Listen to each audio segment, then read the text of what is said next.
premier ministre bu xam boppam ci exécution boobu du ci xaar du ci demander autorisation day def liggéeyam ni mu ko war a defee et conformément aux intérêts du pays.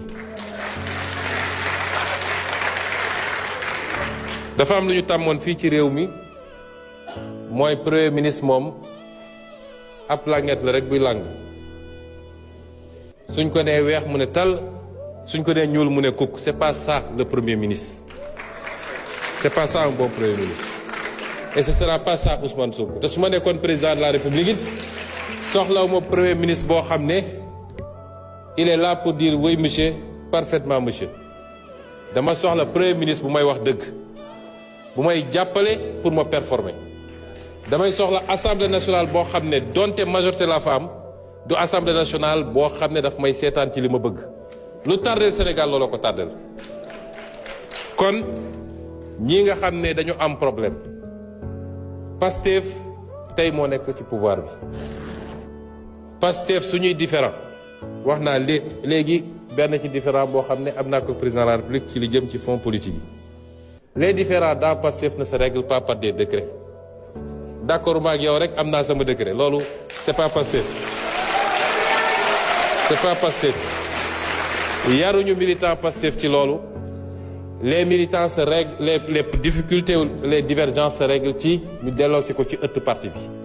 xool lan la ñu waxante woon suñu biir lan la ñu waxante woon ak sénégalais yi ñu ne lii mooy dëgg dëgg bi nag ku mu dal ci yow xamal ni dëgg la.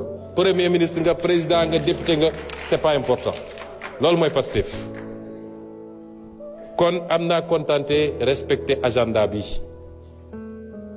ñu ciy fixé date yi toujours d'accord parti.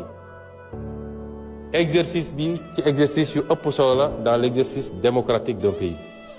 dégg naa ñu ci dem ba ne sax daf koo def pour gàllankoor yeneen activité wu keneen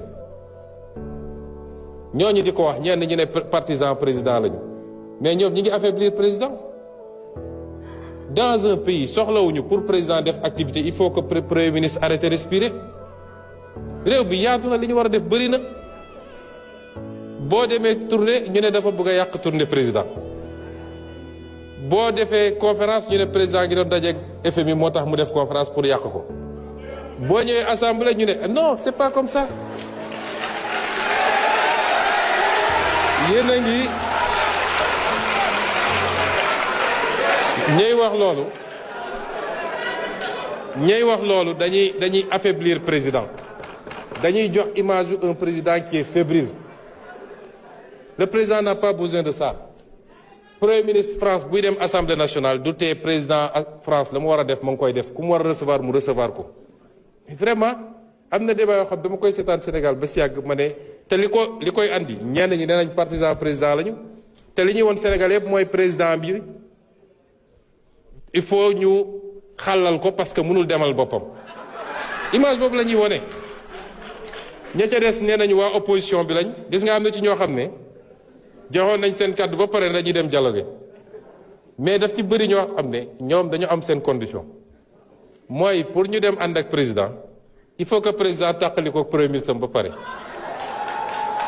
opposition boo xam ne seen stratégie yëpp mooy nañu fexe te ngeen dem opposé wu seen stratégie yëpp mooy nañu tant que il faut ñu tàqali ko pour ñun ñu mën a ñëw toog ci wetu président bi. moo tax am na ñu décidé woon dem mais bi ñu taxawee gis président invité ma ñu ñëw xale yi ñëw ñu reetaan rek am na ñoo xam bu ñu gisee loolu seen xol yi gis nga kaani sadam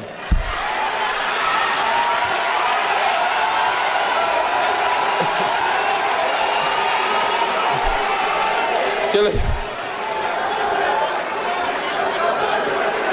ñooña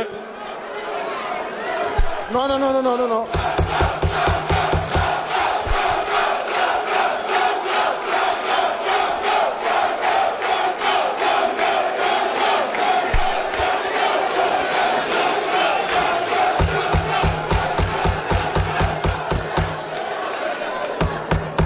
am na ci ñu